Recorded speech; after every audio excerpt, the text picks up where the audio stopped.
тәрбиесіне, жалпы адам тәрбиесіне терең мән беріп, оның сәтті қағидалар мен ережелерін жасағандардың бірі қазақ халқы.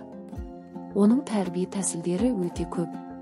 Халықтың ғасырлар бойы жасаған зор еңбектерін жазып шығу үлкен еңбек, қыруар жұмыс. Құрсақ тойы. Жас келіншектің 2 қабат болғаны белгілі болса, оның абысындары мен қайын сіңлілері сол үйге оңаша құрсақ тойын жасатып, аман сау босауына тілек білдіреді. Қазақ ғұрпы бойынша бала біткен келіншекті күмәнді, аяғы ауыр, ішінде көжегі бар деп тұспалдап айтады.